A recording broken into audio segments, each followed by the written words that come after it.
record so that we have that. And we're already going live into the Facebook group. So Facebook guest, we are here with Michelle Alva, and we're just a minute away from starting. So yeah, we'll go in here in just a minute. So excited. It's very exciting. It's a beautiful day today. I'm looking at the ocean right now, just as I look to my right, and it is so windy and beautiful.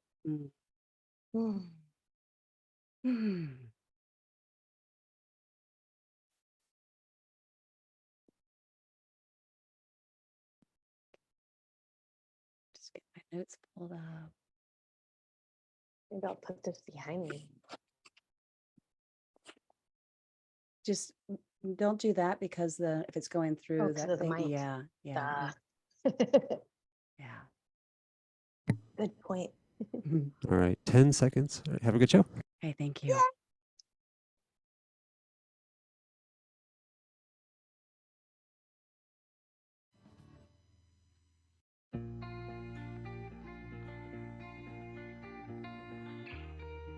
Welcome to Women Thriving Unapologetically with Lynsie McKeown. Over the next hour, you will hear raw, honest, and inspiring conversation between Lynsie and her guests, discussing how to thrive, live joyfully, and abundantly in spite of life's challenges. Now, here is your host, Lynsie McKeown. Hello, and welcome to Women Thriving Unapologetically. I'm your host, Lynsie McKeown, and it's such a pleasure to be here again with you. We are here every single week at 10 a.m. Thursdays on the Voice America Empowerment Channel. And I just feel so blessed to have the love and the support of such an incredible group of people and Voice America who just keep helping me spread my wings and reach out to more incredible guests. And I'm so delighted to have another incredible guest with us today. And what I'd love to do before we invite this beautiful woman on to the show is to do what we always do, is to stop, pause, and breathe. So wherever you are, if it's comfortable and it's safe, just take a moment to pause. You can do this standing, you can do it lying down, you can do it seated. You can close the eyes or leave them softly downcast, but we're just all going to take a collective breath in together and out together. And let's just start to breathe in and out through the nose and take that breath all the way down into the belly. And as we breathe together, what we do is we start to connect to each other. Even across thousands of miles, we can connect when we have the intention to breathe and to send our awareness outward, inward and outward.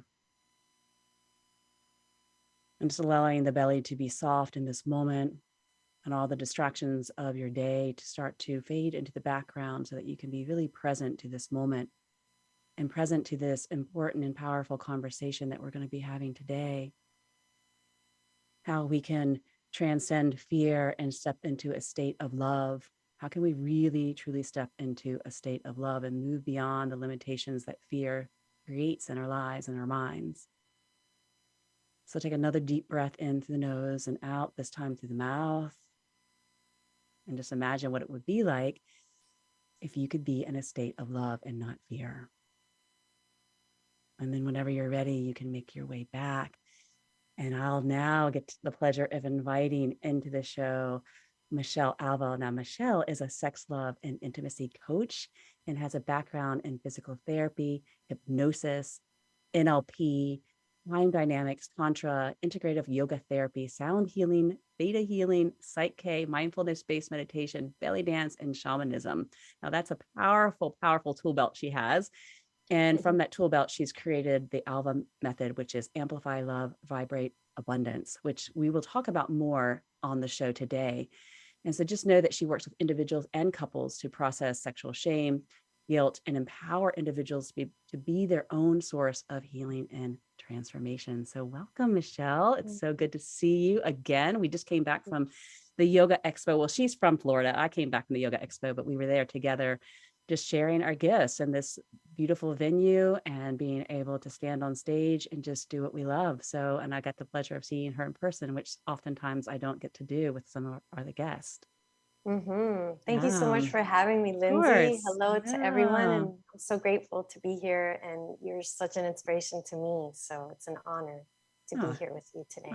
Thank you for that. I appreciate that so much. And just to be, and it's so important that we just recognize each other as women because, I mean, I have this tendency to judge and critique other women because that's just what I was taught. And I always have to pull back. I use my practices to help me pull back, like, oh, that's just a part of me that is doing that.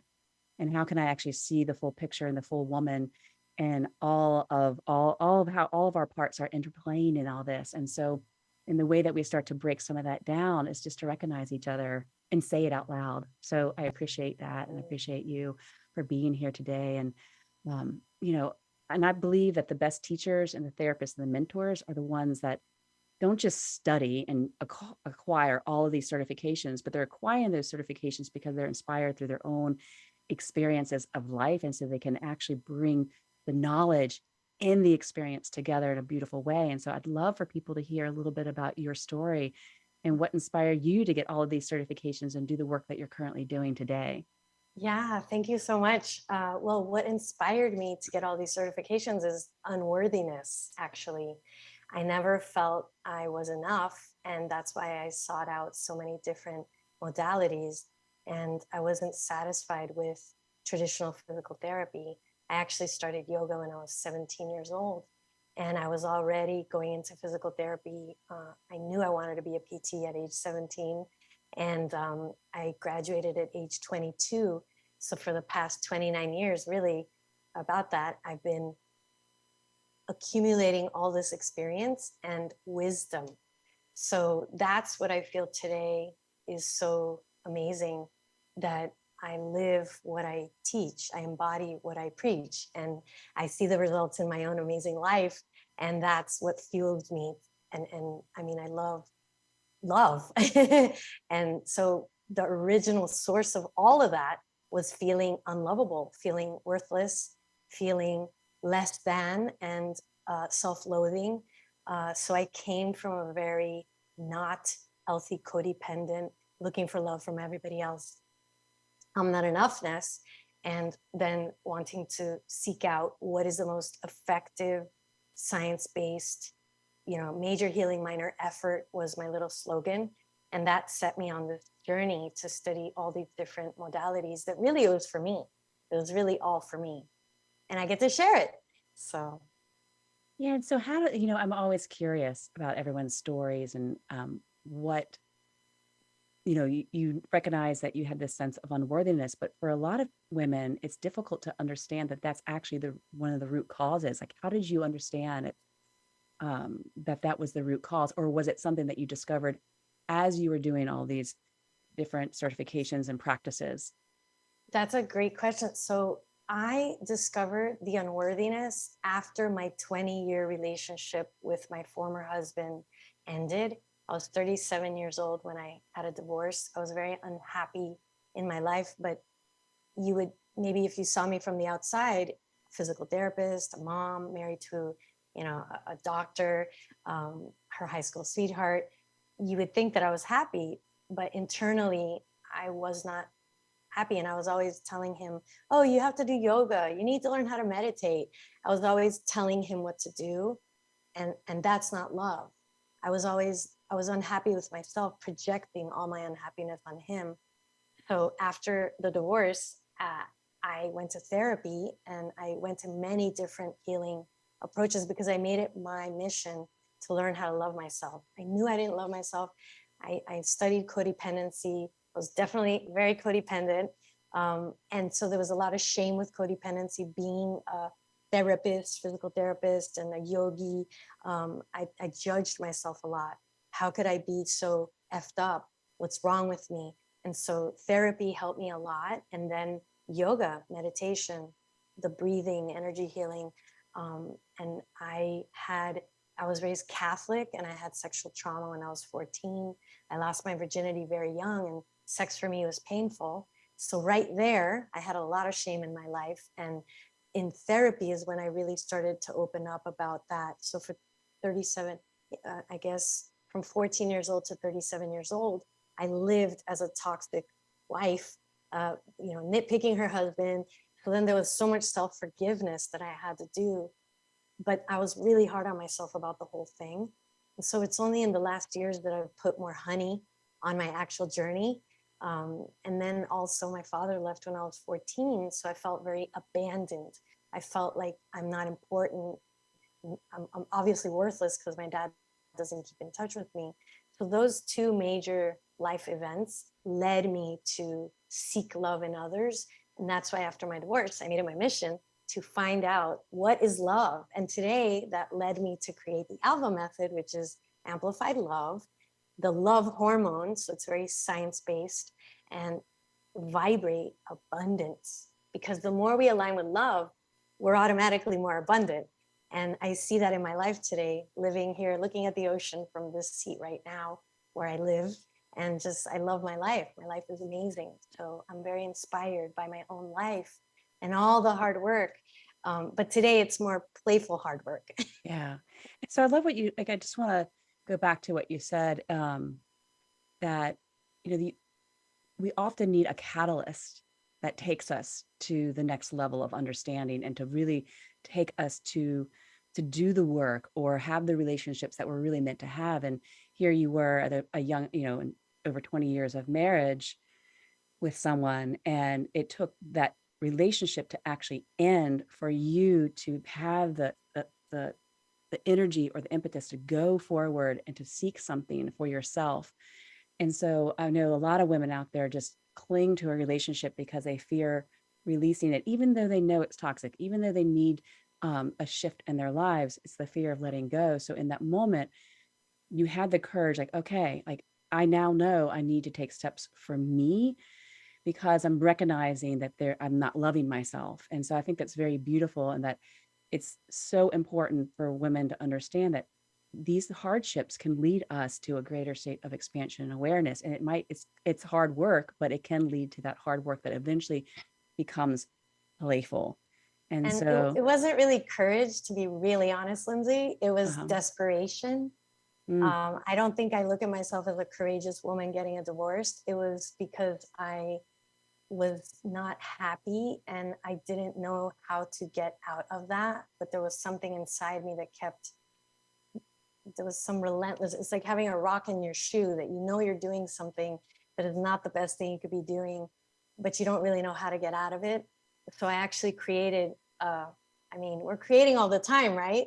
And I created a reason to have to get a divorce. And so I look at myself more as a wimp. I wasn't brave and courageous. Just want everybody to know that. But I have rebuilt myself today, 12 years later. So I just want people to know that even we leaders struggle. We all have our shortcomings, and it's what we choose to interpret it as. So I divorced myself. I was ready to divorce myself in my relationship with my husband. I was sick and tired of myself. And so I can no longer sustain that relationship with him. This is what I tell my clients that I work with, is we're really always divorcing who we are in that relationship.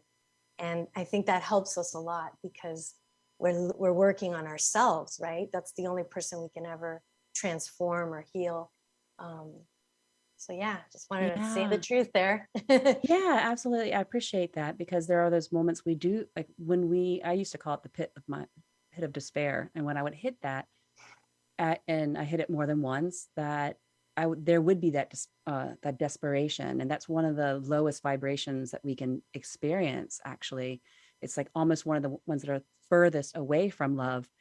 But I do still believe that because spirit is always there, that to get out of that, whether we call it desperation, there is still some aspect of higher self that is rooted in confidence and courage and clarity, that even though we can't connect to it at the moment, is like kind of like, okay, this is it. Like, this is it.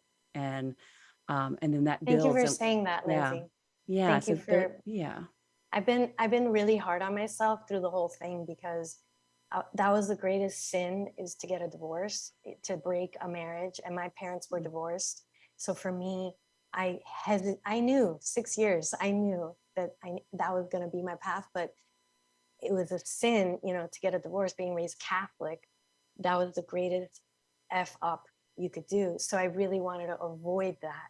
And I think a lot of people stay for those reasons. What are people going to think? It's a sin. But the thing is, that's the part where, thank God, thank you, God, thank you, God, that I saw the light. I mean, there's been many moments where I fell on my knees and literally said, God, please show me what's next. So thank you for that, because yeah, I guess I am out of that relationship with myself, and then I've transformed my shit into fertilizer. And this is something that I use a lot: is strengthen, heal, imagine something new, and thrive. SHIT. And poopy is always fertilizer in nature. So I have a lot of fertilizer, and today the creativity abounds, and there's so many programs and things that were created. So I hope I inspired whoever's listening that if you're miserable and you don't know how to get out of something, definitely it helps to have a higher self connection and know that Creator loves us. Know that whatever you put yourself into, you can get out of it. We're here to support that, both of us here. So Yeah, absolutely. And just to have that perspective is because when you start to move from self, you start to see all of that shit as fertilizer, and like, oh, you can actually, instead of being so upset by it and so dragged down by it, and that whole, and maintaining the role of the victim or the martyr, you can be like, oh, actually, look how much fertilizer I have. If I really plant seeds and nourish it and love it, then those babies are going to grow because they got some serious fertilizer and to root that's what I down love into. about the title of your podcast, the Unapologetically Thriving. You know, you wrote in your email that my goal is for everyone to thrive. And I love that you're using that, Lynsie. You're so freaking awesome. Aw. Because so many people want to just survive. And that's where, you know, so we're going to thriving, ladies and gentlemen. We're not just going to survive here. So, and so for those, I mean, I get stuck a lot. Still have a lot of resistance to things, but it's about really doing the practices that help me like understand, oh, there's a part of me that's still resistant. There's a part of me that's still in fear. There's this part of me that's still in lack mode, but I can separate myself from that. So I'd love for you to share, like, from your perspective, what are some of the signs of being stuck or in lack or resistance? Yeah, so I come back to the body. For me, I'll use an example of mine. I have a book that I've written already so many thousands of words, and that is my resistance, has been putting out this vagina book, talking about my story. And oh my God, am I gonna be killed or persecuted, because I'm writing about sex and I'm a woman. So I'm going through some shit too, everybody. Just want you all to know that. So what I do is I avoid it. And then I hire people to help me navigate through those fears, right? And I also talk about it. And I go to my heart, when it comes to myself with my own resistance, I first and foremost choose to have just compassion with myself. And I'm a great person, whether I ever publish this book or not. So whatever resistance you all have, know that you're freaking awesome with your resistance. It's there to help you somehow so that you can preserve yourself. So these are self-preservation mechanisms that we all have. So for example, unavailable men, that was another that I keep attracting. Unavailable men. I'm an awesome woman, but here he's either married, he's getting through a breakup, wrong religion, wrong location. It's really adorable. So everybody has something, and to have compassion for yourself, because your body, your mind is doing its best to preserve you safe. So this is a technique that I do, and my friend taught me this, called havening. I just tell myself, it's okay. It's okay if you haven't written your book. It's okay if you have resistance to this. Then there's a chatty Cathy inside me that says it's not okay. So I'm just going to interrupt you for a moment, because this, for our listeners, because we're going live in our Facebook group, but no one else can see you. So she's taking her hands to crossing your arms in front of your body and taking your hands to your shoulders and just like almost caressing and petting yourself. I'm stroking myself as a way of saying, even if you have attracted so many unavailable men, or even if you haven't published your book, even if you haven't, finished whatever that project is, it's okay. So we want to move towards acceptance of the unacceptable. We want to just choose to be in the comfortableness of the discomfort. So instead of just avoiding it, you can look at it, face it. This is what Tantra teaches us, and start to have a relationship of acceptance. to your resistance or acceptance that you self-loathe yourself. Start, you could just say and use NLP. I give myself permission to begin to accept my resistances, my fears, my self-loathing, whatever that is that you don't want anybody else to know, whatever you're ashamed of, whatever you're hiding. I think it's important to just choose it. Choose to believe also that you can navigate through it, because so much of why we're where we're at is because we simply believe that that's the best we can do. So that really is the key, is to give yourself permission that your life can change, that you can transform fear to love. So I choose to believe in myself. I choose to believe that I have the power within me to harness an amazing epic life, and start to brainwash yourself with your words. So I'm free to do this. I give myself permission to do this. I am open to this. And I am, I'm willing, I'm ready. And then there's another voice inside that says, no, you're not ready, you're not willing. So that's the subconscious that's preserving us.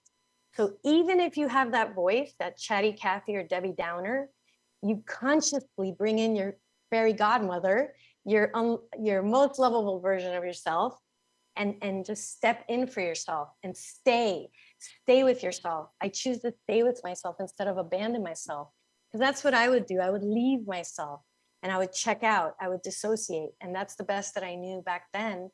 And then, so these techniques of closing your eyes, feeling your body, put your hand on your body, put your hand on your heart, because the heart is the most electromagnetically charged organ in the body. So instead of putting your hand on your elbow, you could put your hand on your heart, because you're going to feel so much more. And start to really connect and ask yourself, how does my heart really feel? Which a lot of us, we don't know how to feel because we never were heard as children. No one ever listened to us. Nobody ever said, do you really want to go to that whatever? So many children have been neglected, ignored, or raised by somebody else, that the parents just weren't there really, really intimately with their children. So we don't know how to listen to ourselves. This was a massive part of my journey, sitting my little booty down in the steam room and the sauna room at the Canyon Ranch after my divorce. I spent lots of hours in the sauna just crying and feeling so guilty, so ashamed. I was a big sinner getting a divorce. My whole life changed right away. My best friend was gone, the person I was with for 20 years. So I felt like I lost my best friend. But that's another aspect of this, is to always believe that you're being brought to something higher. So this is what living in abundance is all about. You're never losing in a relationship. You're never losing your home or losing your job. We can start to say, wow, I get to be brought to something more in alignment with my journey, with my life. Yeah. So I want to just interrupt you right there for a second, because we are up to our break, and I don't want to lose this train of thought, because I want to bring it back in after the break. Well, first of all, I just want to say, like, for all the Cathys and the Debbies out there, no, apologies to you, because you're not downer. You're not a downer. It's a little, I think that's a patriarchal thing that we've been conditioned to say. So I just want to say, like, pull that in a little bit. And then also I would really love to dive in, because I hear what you're saying about, we just choose a different thought. And I teach that as well. We have the power of choice, but I'm just thinking about to my younger self. And when people would tell me that, I would try so hard and I just couldn't do it. I mean, the subconscious was so powerful, and just choosing that and saying that, people kept telling me, just choose another thought, and say these affirmations. And then I felt unworthy and I wasn't good enough because it wasn't working. So I'd love to come back to that and think, okay, we can choose another thought, but we also have to do some of these practices that get into the subconscious mind. Otherwise, for me personally, it was just reinforcing that I'm not good enough, because look, I'm doing all the things that's not working. So can we talk about that when we come back from break? Yes. Okay, awesome. Okay, thanks so much. And so if you're listening, stay tuned. We're going to be right back with Michelle Alva. And during the break, if you want to jump over to www.her/festival.com. Her Festival is an extraordinary gathering of women that's happening this May 4th through the 8th in the wild, inviting mountains and forest of Rangeley, Maine. I've been to this festival. It's an incredible gathering of women. I'm planning to go this year as well. and you'll get restored and replenish your essential nature while being fully immersed in nature. So that's herfestival.com. We'll be right back after the short break. Okay, good job. We're all clear. Back into. Okay, thanks, Matt. Yeah. So that's a great segment. Yeah. So I'd love to talk a little bit about just how we can bring in like the, just how like what I said about just changing your thoughts is not as easy as it wasn't for me. And I got so frustrated because I'd see other people I was in this group and other people were having all these experiences and these changes and I wasn't. And all of a sudden I was just like, well, there's proof. There's the proof that I'm not worthy. That's because you have an expectation. Yeah. That's what we're going to talk about. Yeah. Expectation. Mm-hmm. So, and there's practices to help release the attachment to that as well. But I think, and we can talk a little bit about that as would be awesome to help all those women feeling that way. I mean, this is the work that I do with people. Mm-hmm. So it's perfect. Thank you. Yeah, awesome. And yay. How are you feeling? You look like you're feeling amazing. I feel amazing. I love this. I love my job. What can I say? I love my life. Yeah. And I think they're so, I mean, I can't take a poll of 8 billion people, but I get the sense that that's not something that the majority of people can say about their life. And so I think you're a remarkable example of how that can be possible and how it is possible. So, well, when we focus on love, I mean, oxytocin is the ALVA Method is all about love. So that'd be awesome to talk a little bit about that too. Oh yeah. Okay. It really works. Love really works. We're coming back. All right, coming back.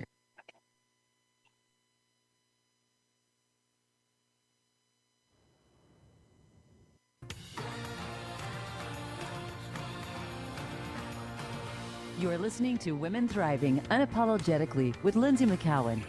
Have a question for Lynsie or her guests? Want to share your story? Email Lynsie at thrivingunapologetically@gmail.com. That's thrivingunapologetically@gmail.com. Now back to the show. Here again is Lynsie. Welcome back, ladies, to Women Thriving Unapologetically. We are here with Michelle Alva, and we're having a conversation on the power of love to transform our fear, our lack, our limitations. And before the break, we were Michelle was sharing with us how we have this power of choice with our thoughts. And I totally agree that, present moment awareness gives us the power of choice. If we are really fully aware of what we're feeling and thinking, then we have that power to choose. But so oftentimes, if we don't have that awareness and someone's like, oh, just choose another thought, and they're doing, like, say, for example, affirmations, and they're not getting the results that they want, what advice would you have for people that have tried these methods, like, oh, it's not working? Well, this is why I don't prescribe just affirmations. The ALVA Method teaches people how to shift your mindset in your body, and we embody our affirmations, and we call them declarations.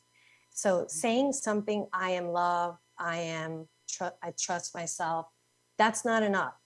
And this is why I became a mindset coach, hypnosis facilitator, and Tantra practitioner, because when the mind is consciously saying an affirmation, and it's a new affirmation, you've never loved yourself, of course you're going to have resistance to saying that and believing it, because our brain is hardwired for self-loathing or self-hatred or insecurity. So I always, sometimes people get frustrated because they're not having these quantum leaps immediately. So of course you're going to resist. Anybody who's working on anything that they're healing or they're overcoming, of course you're going to have resistance. Of course it's going to be something where you're hitting a wall. Every single athlete that's working on anything that they're strengthening, it takes time to build that grit, to build that strength. So an aspect of the work that I educate my clients is it's not about the outcome, actually. It's not about the end goal. It's about cultivating this practice of being compassionate, supportive, promoting safety with ourselves. And I do this with my hands. I bring my palms together as if I was creating a little nest, and we lean back on the hands of our creator. We practice leaning back a lot in this work. The embodiment of leaning back is so healing. And there's something I created called Sacred Surrender. I was guided to sit behind one of my clients with low back pain and hold, literally support my client. And they don't have to do anything. They just lean back. So this is where it really begins. Before we even think of doing affirmations, we learn how to create a safe and supportive physiology within ourselves. And that's where I teach people about love, the love hormone, how to amplify love. And that causes people to feel more open to just being love. And so I know that might sound crazy, like, wait a minute. You have to create that environment, that container for yourself to feel supported. And it's not about loving yourself today, loving yourself in 5 minutes after doing 10 rounds of affirmations. It's about your openness to being accepting of yourself wherever you are at. That is the journey of wholeness, of love, of whatever it is that people are looking for. If you simply cultivate being accepting of the resistance, or even open to accepting the resistance. But when somebody says, well, I'm not getting the results that so-and-so got, they get to be aware of, they're comparing themselves. So they get to be aware of their ego, and they get to be aware of expectations. And so in Tantra, we don't have expectations. And so people might be like, wait a minute, I want to be more orgasmic. What are you saying? I can't have an expectation that I'll be more orgasmic. So whenever you have an expectation, you're actually blocking your orgasmic energy, radiance. You're blocking the healing when you have these expectations of yourself, because you're no longer in the moment. Children play beautifully and they're in the moment, they're present. They're not thinking about, I have to win at age 2 or 3 or 4. They're just enjoying getting their feet wet, being in the sandbox. And so this is what we want to bring into anything that we're doing, this playful curiosity, experiencing every moment rather than I'm going to do this to get this result. That is going to just cut your creativity lifeline and your sexual flow lifeline and your emotional flow. So in the work that I do with my clients, it's not really about getting these outcomes as much as it is present, moment by moment by moment. We're going to cultivate acceptance, and it comes in many different ways. So that's a hard one for some people that are so goal-oriented. Tantra is really about experiencing. Yeah, and people do come to with us with expectations, yeah. Because they're not coming to you to accept themselves. They're coming because they want something. They either want to experience more love or they want a new relationship. So it comes in, we're like, okay, it gets challenging because, okay, you're coming in with all these expectations. This is why you've hired me, but we're going to work on these first. And making them realize, this is why I became a mindset coach and why I teach hypnosis and neuro-linguistic programming, because the way that we're talking to ourselves, we're literally, if we want to be in a relationship or we want to lose weight or we want to get whatever, the wanting energy, we're never going to get there. And a lot of people don't understand that. So we shift our frequency, we shift how we feel in our body. And the more you discover pleasure in your body, this is where I teach the tantric approaches, sensuality, just touching your heart, being with yourself, the less you desire having to do or be with someone else, because you're whole with yourself. And then you get to choose what type of person you want to be with from a place of feeling more complete, rather than I need to be with this person or I want to be with this person. And you're just open to what the universe brings us rather than our own agenda. I've had many lessons to learn that one, how really just trust that you loving yourself, being open to accepting yourself, you're going to attract a person that is reflecting that and giving you feedback. Really, everybody who we're attracting is just giving us feedback where we're at. So this is a different way of looking at your whole life, which is really what my clients learn to live in abundance and live in love. But in the beginning, people have a lot of resistance because we're programmed to be in fear. We're programmed to be in lack. So of course it's going to feel foreign. And that's a part of this, is being okay with that, being okay with it being difficult or feeling like crap sometimes, you know? Yeah, and creating, like, it sounds like what you're doing is creating this space. Like if you just are with your emotions and even with your judgment, even with the resistance, and not resist the resistance, but actually be with it, what happens is it will lessen. Like every part of us needs just to be witnessed. And when we witness all of our parts, it's actually they're finally being seen, and being seen that they can lessen the grip that they have on us. With what we're not trying to actually change them at that moment, we're just trying to create space for them so that they become less identified with them. So I love that. And that's the wisdom. That's wisdom Mhm, right there. mhm, Nobody taught me that. That came over working for 29 years with humans mhm, and myself. mhm. And honestly, we are so amazing. I just have to like put a shout out there for all of us. We have this incredible, miraculous, and magical ability to heal, transform, transmute, thrive. It's within us all. We all have it. But how many of us are willing to feel and be patient and cultivate the grit to be patient, to actually be able to witness our magic? Especially in a This is culture that really tells what us it's to like about. push our feelings aside. Don't, as women, like, oh, don't cry or don't feel all these things. Your emotions are too messy. And so we learn to bottle these things up, and then we're not actually really truly feeling. And our feelings can be a gateway to healing and to really transforming and feeling all the parts of ourselves and loving all the parts of ourselves. And even to know that your feelings matter, because that's one for Yeah. me. I'm an awesome teacher. I'm so good at my job. But when it comes to my own romantic relationships, my relationship with my daughter, with my mother, my family, I feel it's something I'm learning right now, especially to really, really honor my feelings, the little girl inside me, and share how I'm really feeling. Because I'm so used to being there for everybody that sometimes I forget myself, but then I'll F myself up. You know, things will happen to show me that I'm hurting myself. And so today, my ability to suffer less time it's a lot less suffering in my life because I step in for myself more. I'm my biggest cheerleader today, my best friend, my biggest advocate for myself. But before, I didn't even know my feelings mattered. I just wanted to make my mother happy or my daughter happy, and I didn't even really know who am I? What is making me happy? And that's why I was so unhappy when I was 37. I just couldn't take myself anymore. I had to do something to change it. Yeah. And we're all so glad that you did.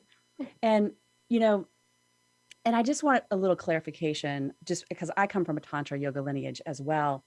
And we've spent a lot of years trying to unravel Tantra and sex as being equal. And so we use that a lot. And I know this is a big part of what you do, and it's an important part of what you do, but also just understanding there's so many different ways of Tantra. And Tantra can be an empowering technique and formula to awakening parts of ourselves that have been dormant for a really long time.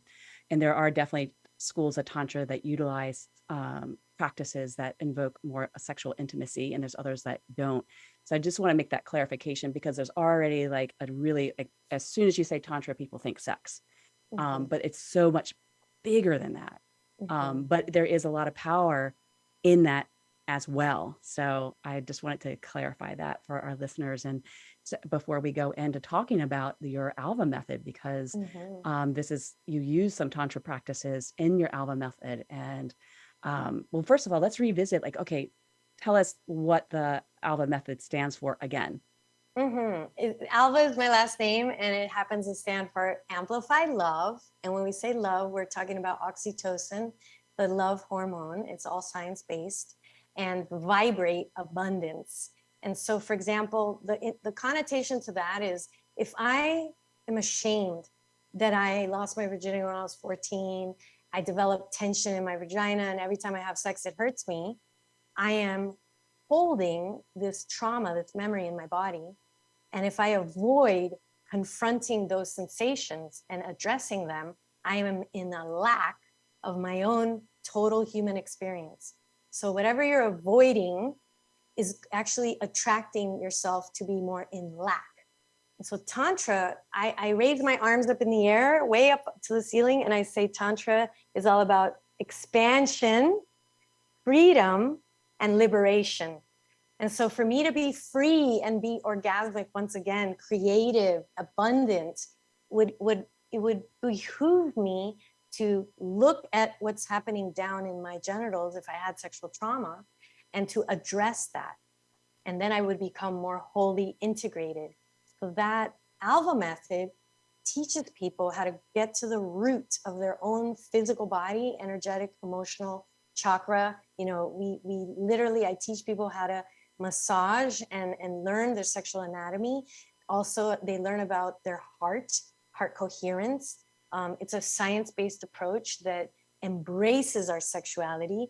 And your sexuality doesn't mean that you're having sex with everyone, unless you want to. You don't have to do anything with anyone. It means that you're open to feeling your sexual arousal, your sexual energy, your kundalini energy.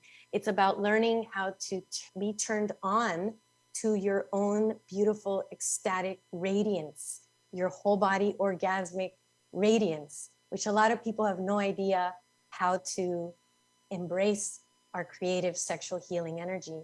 So the ALVA method is an approach that is a combination of hypnosis, neuro-linguistic programming, sound therapy, belly dance, all the different things that I've learned, but it's a step-by-step process that does teach you how to stimulate more your healing hormone, your love hormone. And as a result of that, you learn how to love yourself. Everything that's not love just falls, and you come back to the pure essence, which is really able to connect us more to the present moment awareness. And that is where we can access soul connection. So in a nutshell, that's what it does. That's beautiful. And so I can't believe we're already, I say this every show, I can't believe we're all are up to a next break and nearing the end of the show. So what I'd love to do is come back and talk a little bit more about oxytocin and the importance of that, because we have other neurotransmitters, the feel-good hormones, and why oxytocin is so key to the ALVA method that you teach as this process of transformation and really stepping into an orgasmic state about your whole life and who you are when we come back after this break. So if you are listening, don't go anywhere, but you can go to our Instagram handles, Michelle Alva and Lynsie McKeown, and follow us and DM us, and we'll definitely get back to you and share some really beautiful practices that we would love to share with all of our listeners today. So we'll be right back after this short break. All right, good segment. All clear. Back in 2. Thank you, Matt. Yeah, and did you want to? So the last break tends to be a little bit shorter because we have to close out and make sure people hear how to reach out to you. Mm-hmm. And so sometimes people like to do a little demo. I'd love to do. Okay. Yeah. So what we'll have to do, just make sure if you're doing the demo, don't close your eyes, because I have so many people do that, and I'm like, I have to interrupt them because they don't see that we're at time. So just know that we have to. I'll do something really functional that they can carry on tonight in bed. I've been in that space, like, oh, they're right in it, but I gotta. Thank you so much. It was awesome. Keep it short. We'll do a quickie. We'll do a quickie. Yeah. Which people love anyways. They want the quick resets. Yeah. Yes. So that can be simple and easy and not complicated when they feel like life is already so complicated. And that's really what this is about. They're just hacks to make why complicate it, right? Exactly. Because especially at your beginning of a journey, it feels so complicated. And it's a blessing to find someone that can just simplify things and make it easy. Yeah. How are people on Facebook? Are they asking questions, or I didn't look at the chat? Oh, not yet. Sometimes it freezes on me until we finish up. This is super fun. Thank you for having me. Oh, of course. Thank you for being here. All right, coming back in 10. Okay, thank you.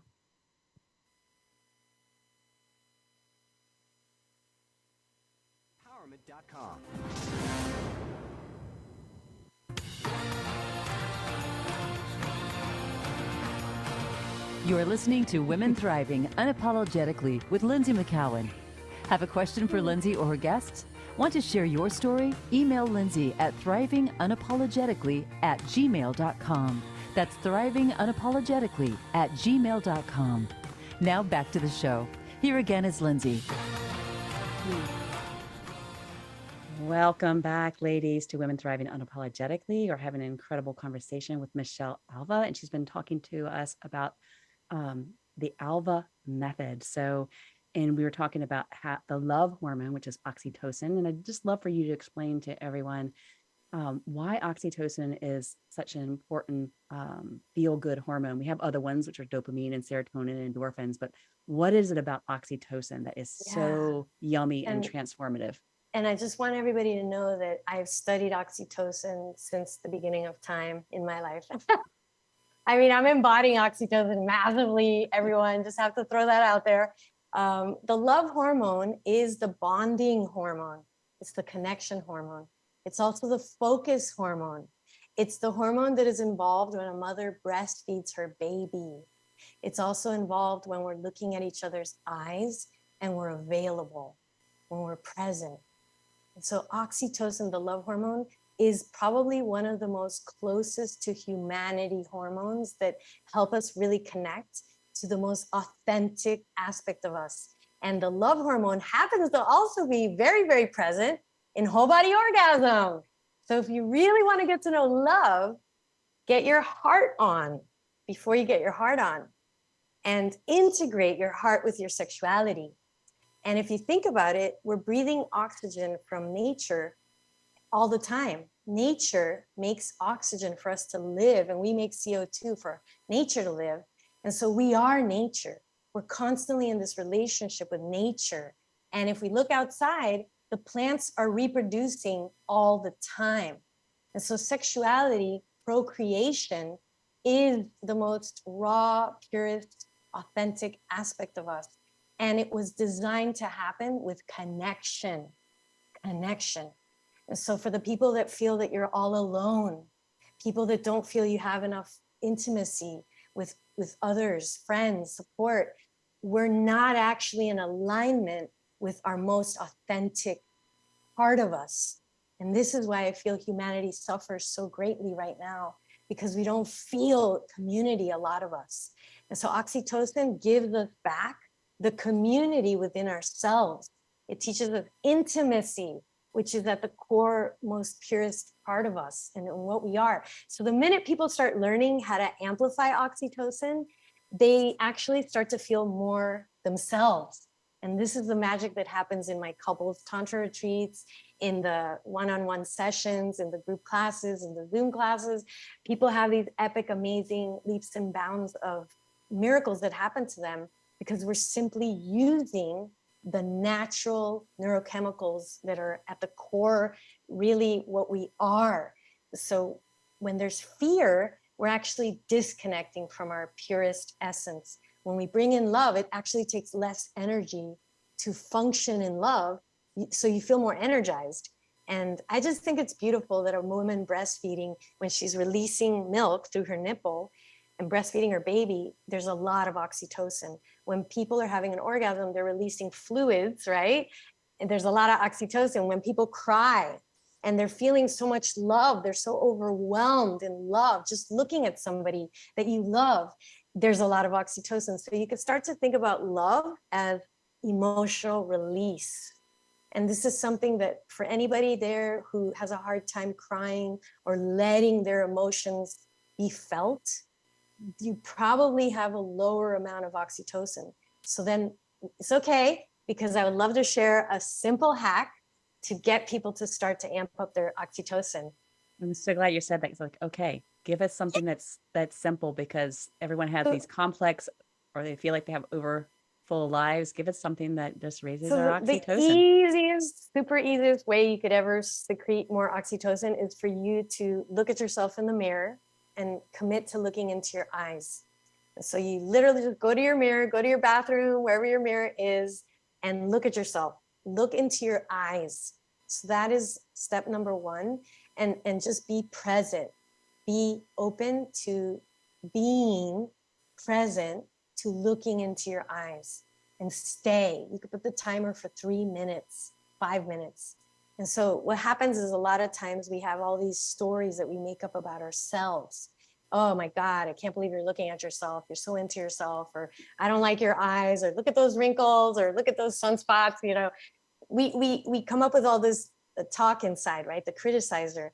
And so if you can stay and do your best there to practice mindfulness, just moment to moment awareness, non-judgmental, that will actually, over time, you're going to cross over and go from maybe judging yourself to then crying because you judge yourself, having a release, and then you'll cross over into, wow, your eyes are beautiful, or, oh my God, I feel intimacy with myself. You start to feel a connection. So if people can cultivate a 3 minute, 5 minute for 7 days, this whole week, you're just putting that in your timer. The minute you wake up, go to the bathroom, have your water, and then bond with yourself, eye gaze. Eventually, you're going to start changing your neurochemistry. It's going to be easier to secrete it. And also neuroplasticity will take over. Your brain is going to be more open to that experience. And so this is where we really begin to cultivate that. If you have a partner, of course, you can commit to every day. We're going to look at each other for 3 minutes, 5 minutes. So that's really easy. Anybody could do that anywhere, anytime, usually. And then the other one is diaphragmatic breathing and humming. So you just doing the sound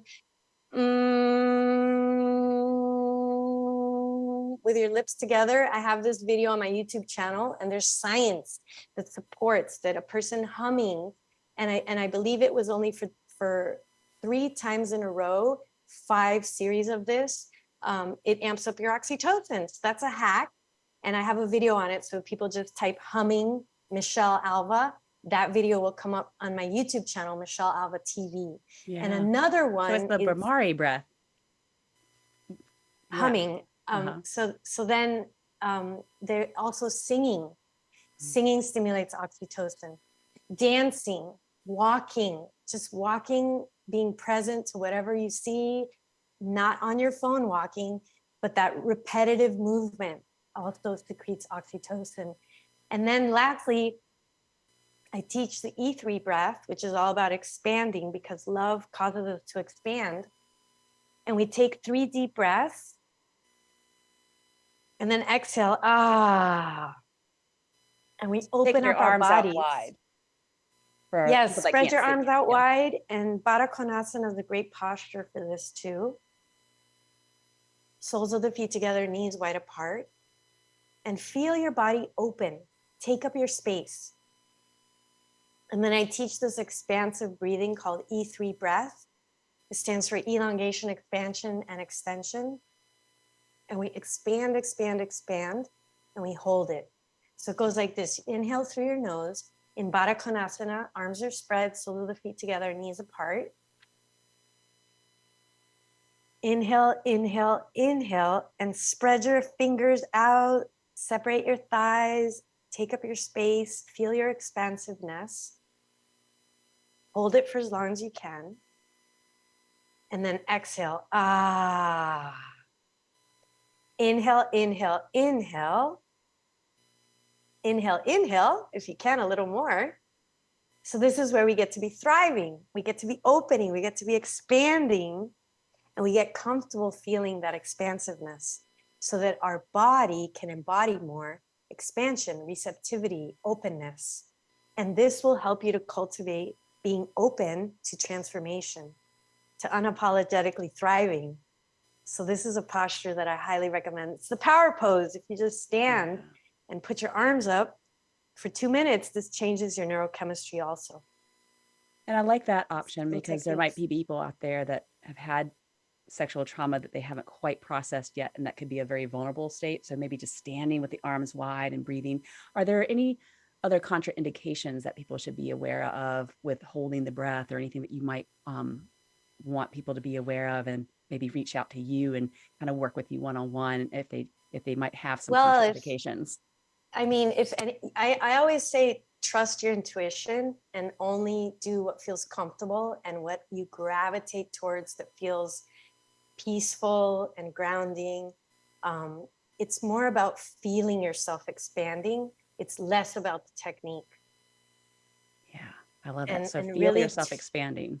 Yeah, and expand and lay in your bed. So tonight, everybody, get out and splay out your arms and legs in your bed, lean back and feel the support of our Creator. And remember that you're loved. Remember that life is happening for you.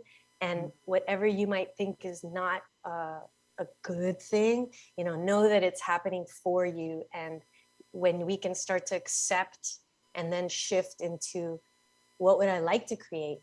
How do I feel? If people want to dive deeper and learn more about how to live their dream life, how to be more orgasmic, how to look 20 years younger. I'm 49 and I feel very radiant and alive and I have a lot of energy. Just reach out to me, to learn more about intimacy and deeper connection, the ALVA way, the ALVA Love way. Yeah. These are just some examples of the things that we integrate into the practices. Yeah.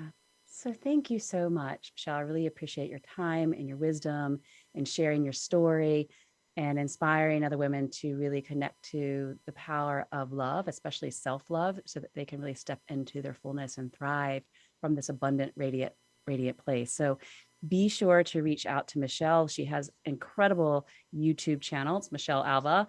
And then Michelle Alva TV. Alva TV. And then also reach out to her on Instagram, same name, Michelle Alva. And also Alva Love. Alva Michelle Love. Alva Love. Michelle Alva Love. Yeah. And so she's always posting new videos. And of course, you can just reach out to her and inquire how you and your partner or you just individually can work with her to really open to your full radiance. So thank you so much, Michelle. Thank you, Lynsie, for having me. Of course. And I love it if people can write, how did this benefit you all? That really is why we're here, to hear how this awesome interview benefited everyone. So just let us know. That. Yeah, just post that either in the Facebook group, Women Thriving Unapologetically, or you can even post it on our Instagram profiles, which would be incredible. So here we are at the end of another amazing show. So thank you everyone for being here and for listening and continuing to grow this incredible community. And be sure to join the Women Thriving Unapologetically Facebook group so you can be part of that growing community as well. So until next time, many blessings and much love to each and every one of you. Thank you. All right. Awesome job today. Good show. We're all clear. Thank you so much, Matt. Appreciate Can we it. do a little Yep, picture? you're welcome. Like Thank a little picture, Lynsie? Yeah, Like a of post? course. Yeah. Awesome. All right. I'm going to do a little screenshot here. Okay. 1, 2, 3. Yeah. Thank you so much. That was You're awesome. Can't wait to hear it and share it. Oops, what happened to my, I think all of a sudden you disappeared. So let's just go ahead and jump over to the Facebook group real quick. Sure. And then I'll refresh that Awesome. screen. I'm just going to read through some of the comments. I love the phrase divorce myself. It has only been in the past couple of years to realize the root of my self-loathing. It still is a work in progress. I need to work on divorcing that, Carolyn. Oh, so there's, here we have, so sending you much love, Carolyn, and just knowing that you can really, do you have any comments for her, Michelle? Did we lose you? Yeah. To look at, the word divorce sometimes has such a negative connotation, but to me, it's more rebirth. You get to really choose the next phase of your life for yourself, first and foremost. It's so important, I feel, for women after divorce to really date themselves. I mean, if I could do it all over again, date yourself, make yourself a priority. I married myself a couple of years ago. I got myself a ring and really commit to honoring your feelings, honoring yourself, and looking at yourself courageously. I love what you said, Lynsie, in the interview, to really, it takes a badass woman to really step into her own sovereignty and to if you feel, don't think that you're a loser, because you're getting a divorce like I did. Just, it's what's coming up for you to do and be. And I mean, I wonder, I'd love to hear if she wants any support, in that transition. We're here for you. And it's our choice to make that divorce transition to from a loving place and conscious uncoupling, or from a suffering place and lots of drama. It's just a choice which way we want to go, from fear or love. Yeah. And I think she's referring to divorcing herself. Yeah, that too. Yeah, that too. Yeah. How do you want to transition that, looking at it as, yay, I'm so excited. I get to really get to know myself And what did I learn from that marriage? What did I learn from that relationship with myself? And now what would I like to open up to? But a lot of times it's really about just feeling. I mean, I cried a lot, like I said, in the sauna. I was so lucky. I worked in a integrative medicine center, the Canyon Ranch, with a lot of sauna and steam rooms. And I would go every day to cry and be with myself. I really couldn't function after because there was so much that came up for me. And thank God my mom was there for me to take care of my daughter. But really make yourself a priority, because it's like a death. So make the time to grieve and know that there's resonates so much. Yeah. To get support too. You don't have to do it.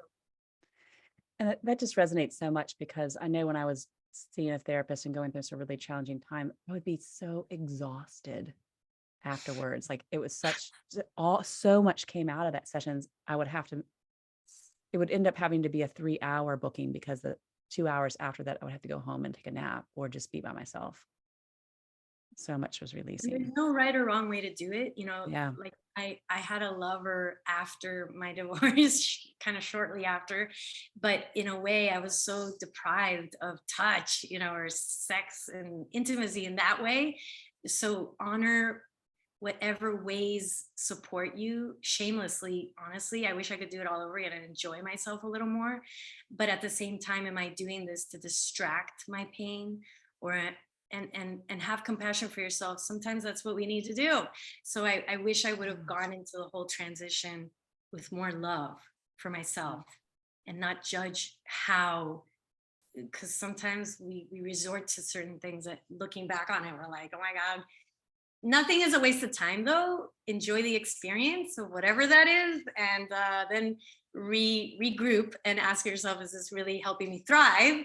Or is this just retarding me more, Yeah. Have and that so, little... and I love what you just said, because there's actually a question here around compassion. So it's a good segue in. So Renee is saying, so feeling compassion for others is an empathetic sense. Is that oxytocin? Many times it is a sad emotion. So what is the difference? How do you turn that into oxytocin that feels good? So I think there's a little bit of I love that. Yeah. So the word compassion, if you look up compassion, it means to sit with. And I love that word, because how many of us sit with whatever's there? So if you want to develop compassion and you start to sit with yourself, and I think of Eckhart Tolle here, who sat on a bench for 2 years, right? Even in the beginning of your sitting with yourself, you're going to have a lot of stuff come up because you've been stuffing it down. But over time, the more you let yourself cry, or you breathe and flow that stuckness, that tightness in your body, and let your heart breathe and just be as non-judgmental as possible, it's going to build grit. And that's something not a lot of us talk about. The grit is your determination to stay with yourself through those uncomfortable feelings. That is what I've done a lot. And I think a lot of people turn to drugs or sex, or it could be meditation, like we could actually numb out by doing spiritual things. So the less you avoid yourself with distractions and you actually just be with the feelings, you're going to then cultivate more of this practice of acceptance. Compassion will come from your ability to develop sitting with yourself, no matter what's coming up for you. And eventually there will be love there once you pass through the self-hatred. It's like fear, judging yourself, guilt, shame, especially for me, like I had a lot of guilt and shame. But eventually all the crying, all the sitting with myself, I'm worthy of this time with myself, learning that it's important to be with myself. Eventually there will be the light. It's going to look shimmer. There's going to be more of a shimmer, a glow. But in the beginning, I definitely felt dissociated, disconnected, toxic woman, complaining all the time about her ex-husband, bitching about her life. I was more of a victim. And today I feel more victorious. But it's so many hours of sitting with myself that I really feel that was really helpful. And now I'm able to sit with people. Now I'm able to hold space. And before I would just get up and go and leave and not stay and just avoid. So there's something so beautiful about us eye gazing with ourselves, right? And then just choosing to sit with yourself and maybe go under a tree like the Buddha did, right? And bring a little blanket and a journal. Journaling is really powerful too. And just free writing, whatever comes up.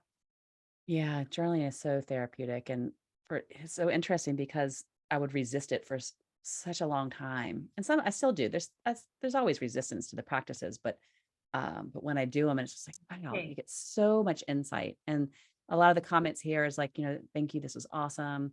I gained so much insight. So I really appreciate you being here and sharing all of yourself and being so just that bright light that shows See, that the everybody inner can work. benefit from our shit. That's right. This is why if more of us could share our shit, we would be in more fertilizer in the world instead of just hiding. So we don't have anything to be ashamed of. The more we share, we open up and give permission. There's some amazing people out there that have gone through so many challenges, and doing one thing that maybe like was the wrong thing, how we say that actually might have been the greatest thing, that if somebody hears about it, you inspire them. You don't have to define yourself and your self-worth based on what happened to you in the past when you didn't know any better. And that's me talking from the past, because I would say, what's wrong with me? Why did I do that? But that's all I knew at the time. I didn't have any better coping skills. And so, because I was so hard on myself being with people that are not really available, and then I would get upset. But of course I am doing that because that's what I'm used to. That's how I interpreted, my father never came back. He wasn't looking for me. So I feel as though I got used to being around men who aren't available. It was normal for me. And so if they're not hurting me, or if I'm not feeling hurt by them, why would I want to be with a nice guy? Why would I want to be with a guy that's treating me great if I don't know what that feels like? And I think that's what a lot of people can relate to is, why do I keep hurting myself? What's wrong with me? That's where we can just stop saying those things and just say, how do I feel? Let me sit with myself and have compassion for yourself. And the way that you're attracting is because of how we were raised. It's all about the childhood traumas, people. Let's just go there, okay? Because that's why we're all acting the way we do. Yep. And if we avoid it, then we avoid our transformation, really. So, but thank you again. I really appreciate you being here. And what I'm going to do is I'm just going to stop the recording in our group. Thank you, Lynsie. You're this was welcome. What's going on here? Why can't? Hold on one second. Oh, here we go. So I stopped the live stream, and then so I can just, and then I'm gonna leave the meeting. Wait, that's not what I want. Nope. What am I doing?